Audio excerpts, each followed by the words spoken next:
Hello guys, once again I welcome you in my channel UPSC helper. तो एक बार और फिर मैं आपका स्वागत करता हूँ मेरे यूट्यूब चैनल यूपीएससी हेल्पर में। So today's I am going to tell you most important NCERTs for UPSC.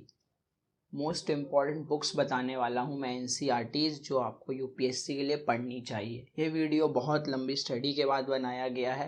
इसमें मोस्ट इम्पॉर्टेंट बुक्स हैं, ये पढ़ लिया तो आपको कुछ और पढ़ने की ज़रूरत नहीं है। This books also followed by many toppers. Okay guys, तो लेट्स स्टार्ट।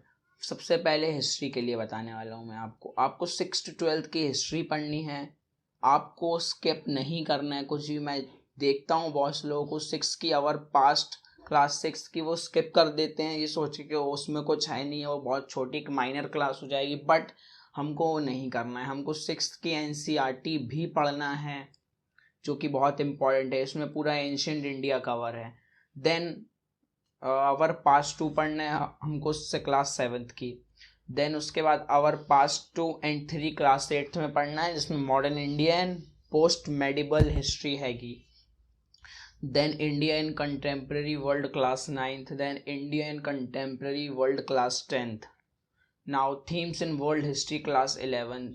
अगर आपका हिस्ट्री ऑप्शनल है तो आप इस बुक्स को थोड़ा ब्रीफली पढ़ें, बट आपका अगर ऑप्शनल हिस्ट्री नहीं है, मेंस के GS1 में सिर्फ एक ही क्वेश्चन आता है वर्ल्ड हिस्ट्री, तो आप चाहें तो स्किप कर सकते हैं। मैं आपको एडवाइस नहीं कर रहा हूँ, बस मैं आपको बता रहा हूँ कि वर्ल्ड हिस्ट्री से वो सिर्फ एक क्वेश्चन बनता है GS1 में, आप चाहें तो स्किप कर सकते हैं।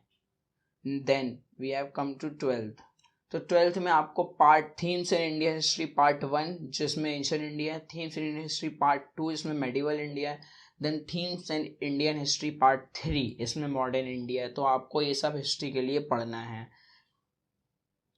फॉर ज्योग्राफी आपको 6 to 12 पढ़ना है, एक भी आपको स्किप नहीं करनी है। पहले हम 6 की ज्योग्राफी पे आते हैं। The earth our habitat class 6, then our environment class 7th, and resources and development class 8th, then contemporary India 1 class 9th, then contemporary India 2 class 10th, fundamentals of geography ये आपको 11th में पढ़ना है दोस्तों। Now India physical environment class 11th, ये दो books हैं 11th 12th में दो बुक्स लगती हैं आपको ज्योग्राफी के लिए अगर आप ह्यूमैनिटीज ऑप्टेड करते हो after 10th। Then fundamentals of human geography, Indian people and economy. Then we have come to polity. I would recommend you and I would say अगर आपका पॉलिटी फाउंडेशन थोड़ा सा भी स्ट्रॉन्ग है, थोड़ा सा भी, तो आप लीव कर सकते हैं 9th और 10th की। देन आप सिर्फ 11th और 12th की पढ़िए, जिसमें आप जो 11th की दो इंडियन कॉन्स्टिट्यूशन एट वर्क है इसको बहुत ध्यान से पढ़िएगा। पॉलिटिकल थ्योरी भी बहुत ध्यान से पढ़िएगा, but I would recommend you आप ये बुक बहुत ध्यान से पढ़ें, Indian constitution at work. Now 12th में contemporary world politics in India since independence class 12। तो आपको ये पढ़नी है। ये जो बुक है कंटेम्प्रेरी वर्ल्ड पॉलिटिक्स, ये इंटरनेशनल रिलेशंस के लिए है। इसमें पूरे इंटरनेशनल रिलेशंस के बेसिक सब कुछ है। तो आप इंटरनेशनल, अगर आपका फाउंडेशन आप पॉलिटी का कुछ भी नहीं जानते तो आई वुड रिकमेंड यू आप क्लास 9th से 10th और 11th 12th की भी पढ़िए, आप स्किप मत कीजिए।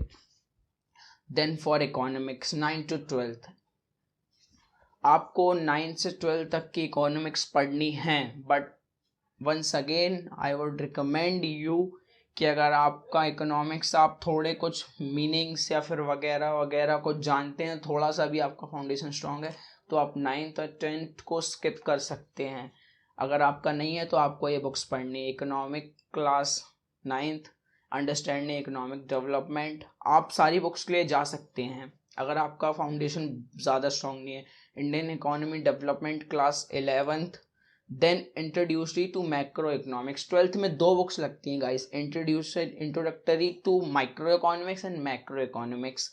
तो आपको सिर्फ मैक्रो इकोनॉमिक्स बहुत अच्छे से ब्रीफली पढ़नी है गाइस, बहुत अच्छे से पढ़ना है। अगर आपको माइक्रो मैक्रो के बीच में डिफरेंस नहीं पता तो आप कमेंट कीजिए, मैं उस पर वीडियो बना दूंगा। Then for society means sociology for GS1, तो आपको ये पढ़ना है। 11th एंड 12th की बस पढ़ना है। Introducing sociology class 11, understanding society class 11th। यहाँ दो बुक्स लग रही हैं 11th एंड 12th में, दो पार्ट हैं। Then Indian society class 12th, then social change and development in India class 12th। तो आपको ये पढ़ना है सोसाइटी के लिए, ठीक है गाइस।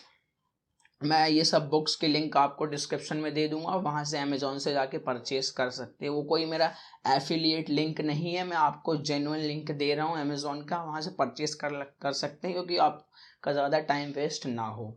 देन ये रही बुक्स, मैं आपको दिखा देता हूँ ये बुक्स। इंडियन सोसाइटी, ये अपनी सोसाइटी के लिए चारों बुक्स हैं, कुछ ऐसी दिखती हैं। देन ये इकोनॉमिक्स की बुक हैं गाइस, इकोनॉमिक्स की बुक्स कुछ ऐसी दिखती हैं। ये देखिए, ये मैक्रो इकोनॉमिक्स, आपको ये बुक नहीं पढ़नी है, सॉरी गाइस, ये यहाँ पे प्रिंट हो गई है, आपको ये बुक नहीं पढ़नी है, आपको सिर्फ ये मैक्रो इकोनॉमिक्स पढ़नी है। नाउ ये हिस्ट्री है गाइस, आप हिस्ट्री की देख लीजिए, वैसे तो आपको अमेजोन में इमेज देखने मिल ही जाएगी।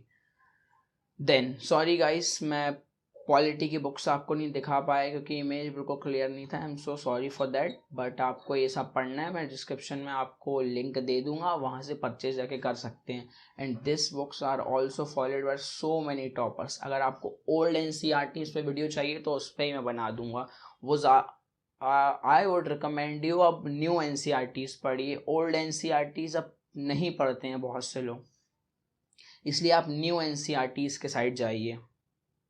ओके गाइज, तो यही था आज का video. Thank you so much for giving your precious time to me. Please like, share and subscribe my video for your other fellows, please guys, it's a request. Thank you so much.